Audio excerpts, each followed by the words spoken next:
his hand. Little Jim is his out there, man, Big Jim. Oh, yeah, Big Jim.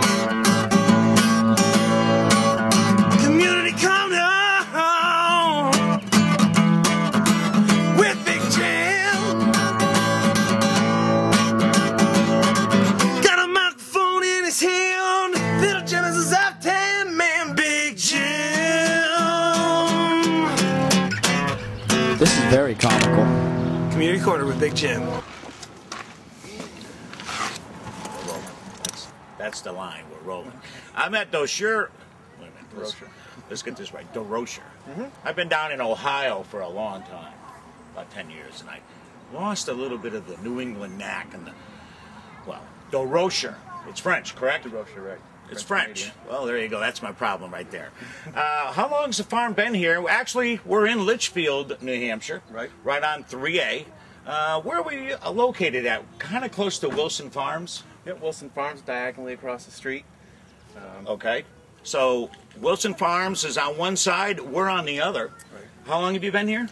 The DeRocher's been farming this land since the 1950s. They grew a lot of squash, pumpkins, things like that, and in the early 80s they decided to start doing blueberries, and been doing them ever since. Okay, now you got two fields here, There are. by the sounds of it. We got one over here on the left. You want to go ahead and pan over there quick?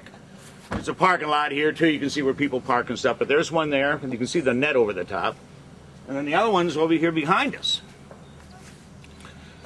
which I think is a bigger field. It is much All right, bigger. what's the size of these two fields? We have a total of 3.5 acres of just bushes. The front field is 0.8 acres. The back field is about 2 3/4.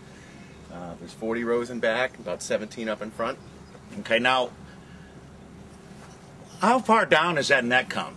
I'm 6'4", and I'm looking at it, and I'm thinking I'm going to be walking like this. Some taller. We try to keep it just about head level.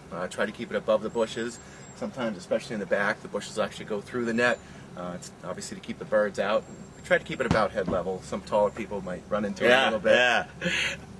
Do you have a problem with the birds, even though you have the net still? We do, especially on the ends. The birds will swoop in a little bit. They've kind of figured out a way to get under there, and but you know, you have to expect some loss from that. But for the most part, it keeps most of them out. They can't swoop in from up top. We try to keep the nets down, you know, to about shin level, so as few get under as possible. Right. Now, the object here is pick your own. Right. But you have some farm hands here that actually go out there and groom, and I heard they even prune so that the berry. Explain what that was all about. Well, every year we have to prune the bushes. There's about 3,600 bushes here. We prune them all by hand. We have to prune them so that we keep the middles clean, get some airflow in there, get the sunlight in there to keep them dry, keep disease out. We do have pickers that come here from other farms. There's 2 or 3 different farms that come here during the year and pick, and Then sell them at their farm. They'll either sell them at their farm, or actually they'll sell them at grocery stores. In fact, if you have some blueberries that say locally grown, there's a good chance that they come from here. Wow, that's fantastic. Your hours are 7 to 2. Every single day. And that's 7 days a week. Unless it's raining. Unless it's raining. Now, you also were telling me that you do groups here, so like church groups and daycare and stuff. What can people do to charter an event to come down here?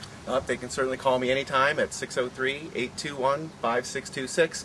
Like I said, we have church groups, after-school programs, daycare centers, any kind of groups that want an outing that's fairly inexpensive, and you know, you can be outside in the fresh air and have some fun while you're doing it. So they can take a couple hours, 2 to 3 hours. As long as Just they take want. your time, right? Sure. And then what's the average person that walks away here with a bucket? What's about the average? I mean, anything from a half a pint up to, we have people that buy 70, 80 pounds at a time, so it's 70 or 80 pounds, and you never run out? never. You never run out?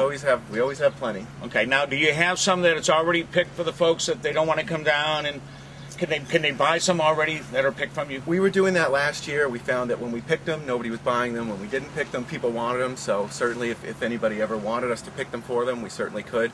If you just want to give a call ahead of time, however much you want, we'll be more than happy to pick them for you. So call in advance. Sure. You know, unless you want to go to the grocery store, you're finally going to probably get them anyway. Right. But if they really want them fresh, you'll go out and pick them that day for them. Absolutely. So they'll come down here and they'll have them. Absolutely. What more could you want, folks? Well, I got some kids showing up now. Good. What's a good tip for me to lay on these guys for what berries to pick? Well, obviously you want to pick the blue ones, the bluest ones you can find. Stay away from the green ones. So is that the two colors you'll be looking at, is blue and green? Right. The green ones are one that haven't ripened yet, haven't matured. There's a lot of them out there, so just stick to the real dark blue ones. Kind of want to look on the back and make sure that they're blue on back. Blue all around? All the way around. What happens if you get a green one? Will it ripen eventually? Depending, it should be mostly blue. It may ripen a little bit, but if you've got green ones, chances are they're probably not going to ripen off the bushes. So it's no green light today, folks. It's a blue light. Blue light. You got to look for the blue. Obviously, they're all going to be plump. There's not really going to be skinnier ones, whatever. They're just all basically the same size. No, that's actually not true. We have 5 or 6 different varieties here. We have ones that come early, mid-season, late in the season.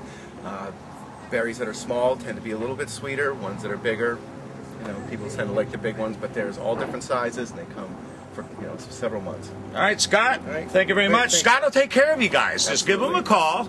I'll put the number in the credits again, and he'll pick them for you if you want, or he'll book. Come on down. Just come down and get your blueberries and have some fun, Big Jim style, right here at DeRocha Farms in Litchfield, New Hampshire. Great. Thanks, Jim.